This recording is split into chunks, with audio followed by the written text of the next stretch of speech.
Hey, what's up, fellas? How we doing? Man, Antonelli here. Today, talking about the 30 for 30 that I just watched. Well, I watched a couple weeks ago. It was the one on Ric Flair. I think it was the 30 for 30 on ESPN. So for you guys that don't know who Ric Flair is, he's a great wrestler. I was a big wrestling fan when I was younger in elementary school, and I kind of caught Ric Flair towards probably like more the end of his career.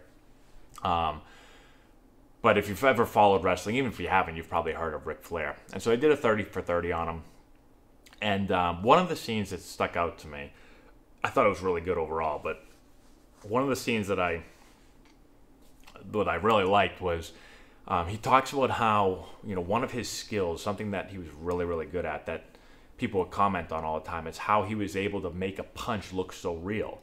He was able to basically put everything he had into a punch, and it would look like he's just squaring this dude up. Now, obviously, he's not punching the guy for real. Like he's hitting him pretty good, but it's not a full blown. You give him a real punch, you knock the guy out. And so I know some people would get mad and say wrestling is real. I know, like I agree. Like a lot of wrestling is real, but there's obviously some of it that is not real. And so he had this great skill of making it look like he's throwing a real punch and just blasting this guy. And so they talk about it. He goes into some detail about how he was able to kind of acquire that skill to make his punches look so real. And the reason I want to talk about this is because a lot of times, whether it's, baseball or athletics or anything, people kind of take for granted some of the work that went into acquiring certain skills. And a lot of people, I always hear people say like, oh man, like, yeah, that guy's like, he's Venezuelan, like he's born to be a great fielder, or, this guy is that, and he was born to do this. I've made videos on this in the past, but what Ric Flair talks about, again, if you don't really know the background story, you may just say like, oh, Ric Flair was like born to be like, he's born to be a wrestler. That's whatever. I hate that saying, but he goes into detail about how he acquired the skill of being able to throw a punch as hard as he could and not knock somebody out. Hit him hard enough that, he's not going to hurt the guy and knock the guy out so they can continue to wrestle, but he makes it look so real.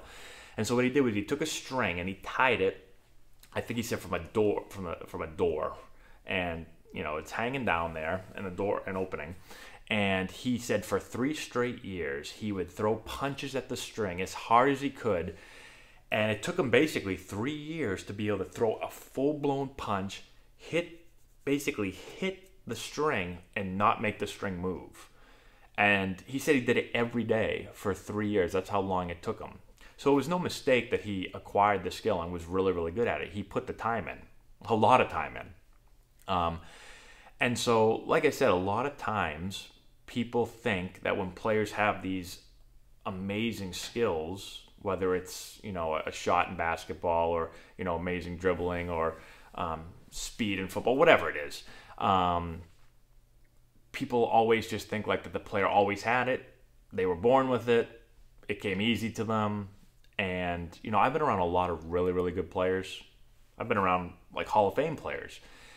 And it's not a coincidence that typically the players with the best skill, the best players I've been around, they typically have the best work ethic. Now, I know there's certain players, I'm sure everyone's been around certain players that don't have to work as hard as others. But honestly, in my experience, the guys that were the best fielders, those were the guys I always saw out fielding extra ground balls. Like those were the guys that every ground ball they fielded like it was a game. Like there was a laser-like focus to every single ball that they fielded. It's not a coincidence that they're great fielders, right?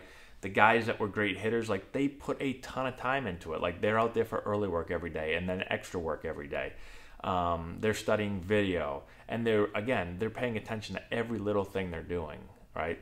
And so I saw the video and just wanted to shoot out this video quick because, like I said, a lot of times people take those things for granted. And, one of my least favorite sayings is that this person was born to do this or born to do that, when, in my opinion, that's not the case.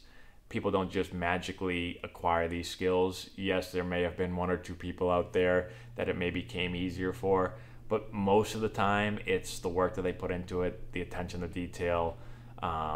That's what makes them really, really good at whatever it is they're doing, whether it's an athlete, a non-athlete, whatever. So if you haven't seen the documentary and you have any interest in wrestling at all, I definitely recommend watching it. And even if you don't like wrestling, I still think it's pretty cool. Really interesting story on them. But anyways, kind of random, but I wanted to shoot this out there for you guys. Let me know if you have any questions in the comment section below. Subscribe to the channel if you've not done so already. Give it a thumbs up. I'd really appreciate that. Share it with all your friends. Check out the description box below. I've got a bunch of stuff down there for you guys to check out. And that's all I got, guys. Thanks again for watching. I appreciate it, and we'll talk to you later.